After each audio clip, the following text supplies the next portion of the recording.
यार दोस्तों, मैं हूं हिमांशु वर्मा और स्वागत है आपका हमारे यूट्यूब चैनल संगवारी क्लासेस में। तो एसएससी सीएचएसएल का लोग देख सकते हैं 23/6/2025 से इसका फॉर्म आया हुआ है। और जिनको भी जो है कंबाइंड हायर सेकेंडरी यानी कि 10+2 लेवल का एग्जामिनेशन ये होता है, यानी कि 12th पास लोग इसमें एलिजिबल होते हैं, तो वो सभी इसको फॉर्म को फिल कर सकते हैं। तो ये फॉर्म जो है आउट हो चुका है, आप लोग देख सकते हैं। Date of submission of online application ये जो है आपका 23/6/2025 यानी कि 23 जून से ये शुरू हो गया है और 18 जुलाई तक यह जो है ऑनलाइन एप्लीकेशन फॉर्म भरा जा सकता है। 18 जुलाई तक इनको फॉर्म को भरा जा सकता है कि यानी कि आप आईडी जो है इसमें क्रिएट कर सकते हैं। Last date and time for receipt of online application यानी कि लास्ट डेट इसका 18/7 को ही लास्ट डेट है। तो यहाँ पर आप लोगों को 18 तक इसको भर देना है और एक दिन आप लोगों को एक्स्ट्रा मिलता है फीस पेमेंट करने के लिए। 19/7 यानी कि 19 जुलाई तक ये जो है फीस पेमेंट का ऑप्शन ओपन रहेगा, यानी कि 18 तक आप लोगों को भरने को मिलेगा। तो 18 से पहले ही सब आप लोग इसको फिल कर लें और पेमेंट कर दें जिनको भी यह फॉर्म भरना है। और जो आपका इसमें कुछ अगर आपके फॉर्म में मिस्टेक हो जाता है इस बीच में, तो आपको जो एप्लीकेशन फॉर्म का विंडो करेक्शन के लिए जो ओपन होगा वो हो जाएगा आपका 23/7 को, यानी कि 23 जुलाई को ये ओपन होगा। 23 जुलाई से 24 जुलाई तक रहेगा। 11 बजे रात तक के लिए यह समय दिया गया है, 23 बजे लिखा हुआ है। तो ये हमारा होगा। इसमें जो है 2 एग्जाम होंगे, जो सीबीटी एग्जाम होंगे, कंप्यूटर बेस्ड एग्जाम होंगे।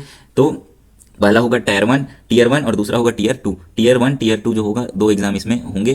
तो टीयर 1 जो होगा आपका 8/9 से 18/9 के बीच होगा, यानी कि आपका हो गया सितंबर मंथ। ठीक है, सितंबर मंथ में ये होगा 8 सितंबर से लेकर 18 सितंबर 2025 के बीच टीयर 1 एग्जाम होगा। और जो टीयर 2 एग्जाम होगा वो फरवरी मार्च 2026 में यह होगा।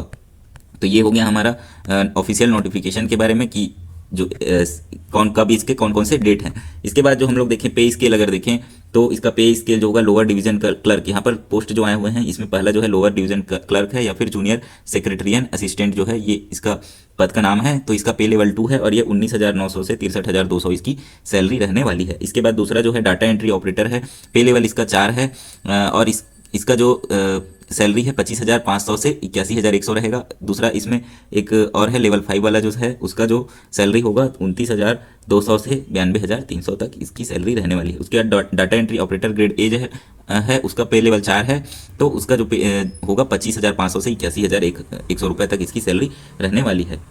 वैकेंसीज जो है आपका लगभग 3,131 टेंटेटिव वैकेंसीज, तो इतने लगभग यहाँ पर वैकेंसी आए हुए हैं। तो अप्रॉक्स लिखा हुआ है यहाँ पर। रिजर्वेशन अगर देखें तो SC ST OBC EWS ESM PWBD, तो इन सभी को आपका क्या है रिजर्वेशन यहाँ पर मिलेगा। तो ये इंपॉर्टेंट जो चीज़ें हैं वही बता रहा हूँ मैं यहाँ पर। इसके बाद जो है आपका सिटीजनशिप वगैरह आप लोगों को पता है, इंडिया का, भूटान का, नेपाल का, ये सब चलता है।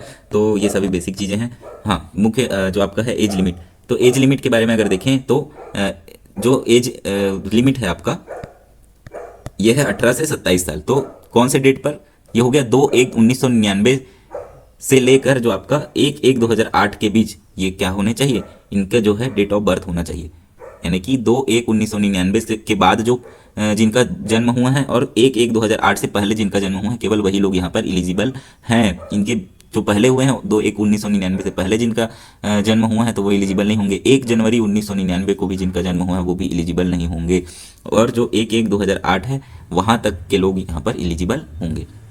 तो ये हो गया हमारा एज, कितना इसमें एज मंगा है। ठीक है, 18 से 27 साल, तो ये हो गया हमारा एज। लेकिन इसमें कुछ रिलैक्सेशन मिला हुआ है। ST SC को 5 साल का, OBC को 3 साल का, PWBD जो अनरिजर्व्ड वाले हैं उनको 10 साल का, PWBD OBC वाले हैं उनको 13 साल का, जो ST SC है उनको 15 साल का, एक सर्विसमैन को 3 साल का after deduction of the military service rendered from the actual age on 1/1/2026। ठीक है, इसके बाद जो है defence personnel disabled in operation during hostilities with any foreign country और in a dispute area and released as a consequent thereof. तो ये इनको 3 साल का इनको मिलेगा, जो कि अपने कुछ किसी युद्ध में अपने डिसेबल हो गए हैं या जो दिव्यांग हो गए हैं, तो उनको क्या मिलेगा 3 साल का एज रिलेक्शन मिलेगा। उसी प्रकार से इन सब में है। तो ये सभी आप लोग देख सकते हैं जाकर।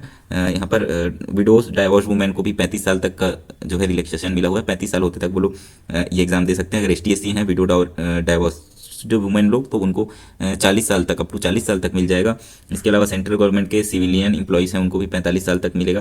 तो ये सभी जो है इनमें है। तो मुख्य रूप से अगर OBC और ST SC की बात करें तो इनको कितना, क्योंकि इनकी संख्या बहुत ज़्यादा है, तो इनके बारे में हम लोग बात करें तो OBC को 3 साल का एज रिलैक्सेशन मिला हुआ है, यानी कि ये 2/1/1996 हो जाएगा।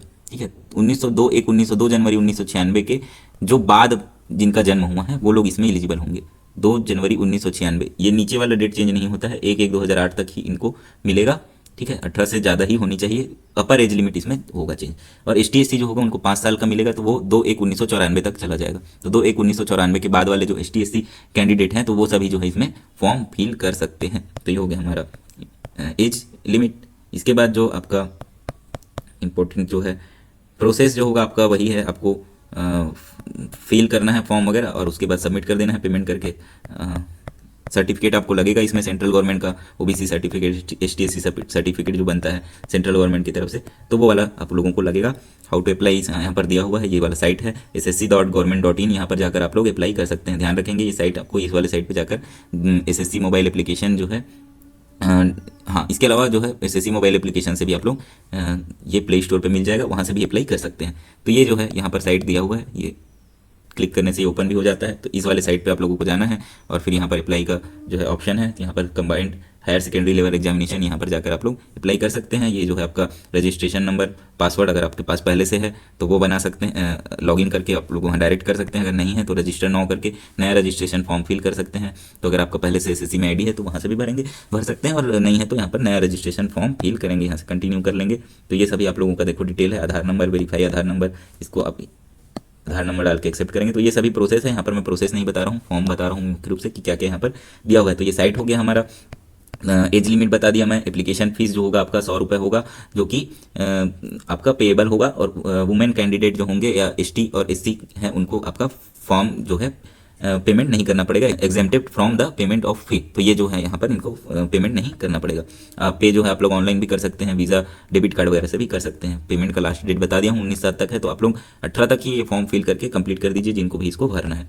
एलिजिबिलिटी बताया हूँ मैं कि जो आपका 10+2 लेवल है यानी कि 12th पास हर कोई इसको फॉर्म को फिल कर सकता है। दो जो पोस्ट के नाम है वो भी मैंने बता दिया है। इसके अलावा जो आपका यहाँ पर आप लोग जाकर देख सकते हैं एग्जाम सेंटर्स जो है दिया हुआ है। सेंट्रल रीजन में बिहार और उत्तर प्रदेश वाले क्षेत्र के लिए कहाँ कहाँ है, अंडमान निकोबार वाला ईस्टर्न रीजन है वहाँ पर क्या क्या है। उसके अलावा झारखंड, उड़ीसा, सिक्किम, वेस्ट बंगाल ये सभी इसके अंतर्गत आएंगे। कर्नाटक, केरल वाले जो रीजन हैं इसमें भी कौन कौन से हैं, मध्य प्रदेश और छत्तीसगढ़ वाला रीजन है। MPR तो यहाँ पर जो है भोपाल, ग्वालियर, इंदौर, जबलपुर, सतना, सागर, उज्जैन, बिलासपुर, रायपुर, दुर्ग, भिलाई, तो ये सभी सेंटर दिए हुए हैं। इसके अलावा नॉर्थ ईस्ट वालों का है, नॉर्थर्न रीजन वालों का है, नॉर्थ वेस्ट वालों का है, साउथ रीजन वालों का है, वेस्टर्न रीजन वालों का है।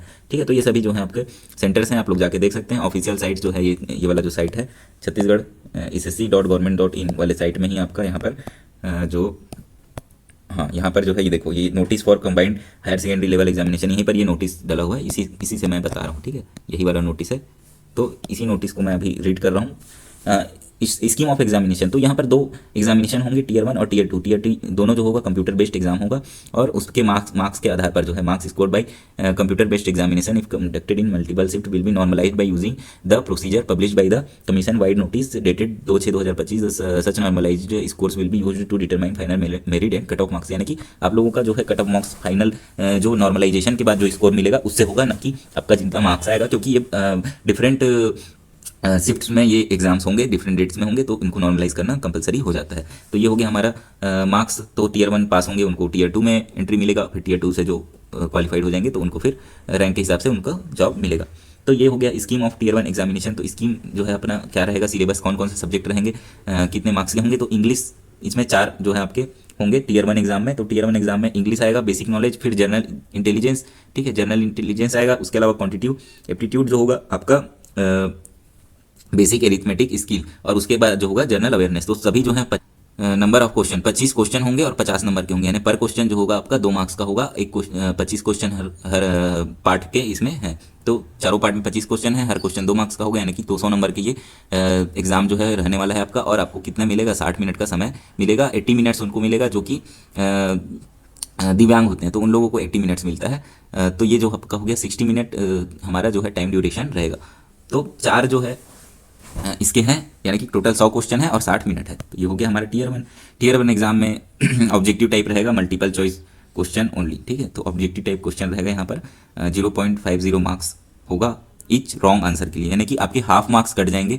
1/4 मार्क्स है, यानी कि टोटल 2 मार्क्स में से हाफ मार्क्स कटे, यानी 1/4 मार्क्स, 2 मार्क्स का 1/4 मार्क्स, तो हाफ मार्क्स कटेंगे, प्लस मार्क्स में 2 रहेंगे।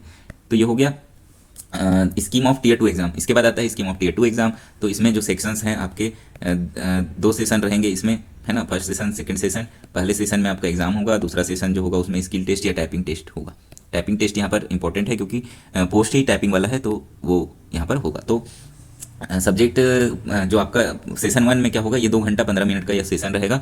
और इसमें जो आपका सब्जेक्ट कौन खा जाए तो हर क्वेश्चन का जो टीयर 2 है, टीयर 1 में क्या था, 2 मार्क्स के हर एक क्वेश्चन थे और 4 इसमें 100 क्वेश्चन थे 60 मिनट। तो ये एक सिंपल सा एग्जाम था। यहाँ पर आपका सेशन है तो सेशन 1 है, सेशन 2 है, हर सेशन में ये जो है सेक्शन में डिवाइड है। तो ये वाला जो सेक्शन 1 है, फिर सेक्शन 2 है, फिर सेक्शन 3 है। सेक्शन 1 में मैथमेटिक्स, सेक्शन 2 में रीजनिंग और जनरल इंटेलिजेंस, सेक्शन 2 में इंग्लिश लैंग्वेज और कंप्रहेंशन, और बी पार्ट इसका हो जाएगा जनरल अवेयरनेस। तो सेक्शन 3 है कंप्यूटर नॉलेज टेस्ट। तो इसमें होंगे 15 क्वेश्चन। तो ये नंबर ऑफ क्वेश्चन है, तो 30 क्वेश्चन मैथ्स के, 30 क्वेश्चन रीजनिंग और जनरल इंटेलिजेंस के, 40 क्वेश्चन इंग्लिश के, 20 क्वेश्चन जनरल अवेयरनेस के और 15 क्वेश्चन होंगे कंप्यूटर के। तो ये टोटल 2 घंटे 15 मिनट कैसे कैसे होगा। तो 1 घंटे जो मिलेंगे सेक्शन 1 मैथ्स और रीजनिंग बनाने के लिए, 1 घंटे मिलेगा इंग्लिश और जीएस बनाने के लिए 60 क्वेश्चन के लिए, और 15 क्वेश्चन के लिए आपको मिलेगा 15 मिनट। ठीक है, 15 क्वेश्चन के लिए आपको मिलेगा 15 मिनट। 15 मिनट और 20 मिनट मिलता है ये जो दिव्यांग है उनके लिए। तो ये हो गया हमारा नंबर ऑफ क्वेश्चन।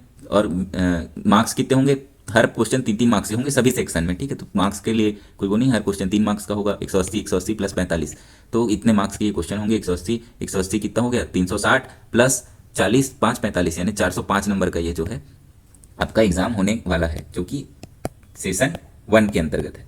सेशन 2 में जो आपका स्किल टेस्ट होगा, तो स्किल टेस्ट होगा for DO department ministry mention, तो ये वहाँ पर होगा। हाँ, ये स्किल टेस्ट जो है ये पैरा यानी कि दिव्यांग लोगों के लिए है, और ये टाइपिंग टेस्ट जो है आपका सभी के लिए है जो एलडीसी हैं और जीए से हैं। ठीक है, तो इनके लिए आपका 10 मिनट का जो आपको टाइम मिलेगा।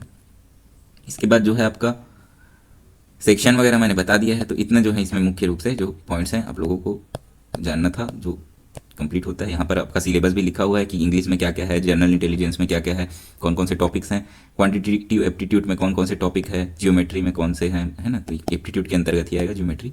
जनरल अवेयरनेस में कौन कौन से टॉपिक है, तो ये सब कुछ इसमें लिखा हुआ है। तो ये आप लोग जाकर देख सकते हैं। फॉर्म मुख्य रूप से जो चीज़ें थी पता होनी थी वो बता दी है। डेट आ गया है, तो आप लोगों को जिनको भी फॉर्म भरना है वो फॉर्म फी के साथ उसको कंप्लीट कर लें जल्दी से जल्दी। एग्ज़ाम पैटर्न भी आप लोगों को पता चल गया है। तो इस वीडियो में इतना ही। धन्यवाद, आपका दिन शुभ हो।